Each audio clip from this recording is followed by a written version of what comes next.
ఏది అయినా ట్రై చెయ్యి ఆచి చికెన్ మసాలా. ఆచి చికెన్ మసాలా. సీఎం రేవంత్ మరోసారి ఎన్నికల ప్రచారంలో బిజీ కాబోతున్నారు. గతంలో పలుసార్లు ఇతర రాష్ట్రాల్లో కాంగ్రెస్ తరఫున క్యాంపెయిన్ చేపట్టిన తెలంగాణ సీఎం ఇప్పుడు మరోసారి బీజేపీ టార్గెట్గా ఆయా రాష్ట్రాల్లో గళం విప్పబోతున్నారు.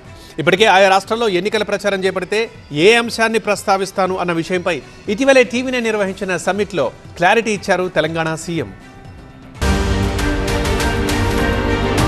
తెలంగాణ సీఎం రేవంత్ రెడ్డికి ఏఐసీసీ కీలక బాధ్యతలు అప్పగించింది. కేరళ, పుదుచ్చేరి, అస్సాం అసెంబ్లీ ఎన్నికలతో పాటు గోవా ఉప ఎన్నికలకు ఆయనను స్టార్ క్యాంపెయినర్ గా ప్రకటించింది. దీంతో రాబోయే కొన్ని వారాల పాటు సీఎం రేవంత్ ఈ రాష్ట్రాలలో ఎన్నికల ప్రచారం నిర్వహించే అవకాశాలు కనిపిస్తున్నాయి. సాధారణంగా జాతీయ స్థాయి నేతలకే ఎక్కువగా ఈ జాబితాలో చోటు కల్పించే పార్టీలు కీలకమైన కేరళ ఎన్నికల ప్రచారంలో రేవంత్ సేవలను కూడా వినియోగించుకోవాలని నిర్ణయించుకుంది. దీంతో రేవంత్ రెడ్డి కేరళలోనూ తన రాజకీయ గళం వినిపించబోతున్నారు.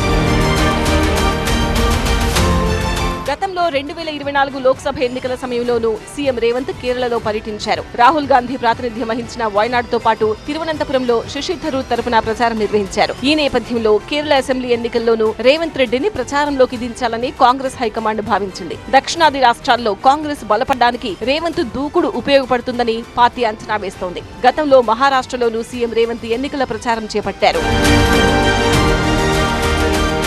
బీజేపీని టార్గెట్ చేయడంలో దూకుడు ప్రదర్శిస్తున్న సీఎం రేవంత్ రెడ్డి ఆ పార్టీ దక్షిణాదికి అన్యాయం చేస్తోందంటూ విమర్శలు గుప్పిస్తున్నారు. ముఖ్యంగా డీలిమిటేషన్ అంశంలో బీజేపీ నిర్ణయాలు దక్షిణాదికి తీవ్ర అన్యాయం చేస్తాయని ఆరోపించారు. ఈ అంశాన్ని ప్రజల్లోకి తీసుకెళ్తామని బహిరంగంగానే ప్రకటించారు. దీంతో కేరళ, పుదుచ్చేరి అసెంబ్లీ ఎన్నికల్లో రేవంత్ ఈ అంశాన్ని ప్రముఖంగా ప్రస్తావించే ఛాన్స్ ఉందని తెలుస్తోంది.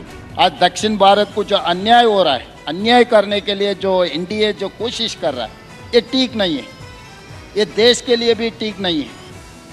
तमिलनाडु, केरला में जो इलेक्शन चलने वाला है उसमें स्लोगन बनेगा ये जरूर है. मैं अगर मैं कैंपेन में गए तो मैं यही मुद्दा से बोलूंगा,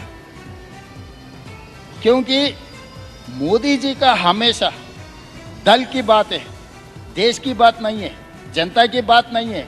అసెంబ్లీ ఎన్నికలతో పాటు గోవా ఉప ఎన్నికల్లోనూ రేవంత్ కు స్టార్ క్యాంపెయినర్ బాధ్యతలను అప్పగించింది కాంగ్రెస్ నాయకత్వం. ఇక్కడ కూడా సీఎం రేవంత్ ఎన్నికల ప్రచారం నిర్వహించే అవకాశాలు కనిపిస్తున్నాయి.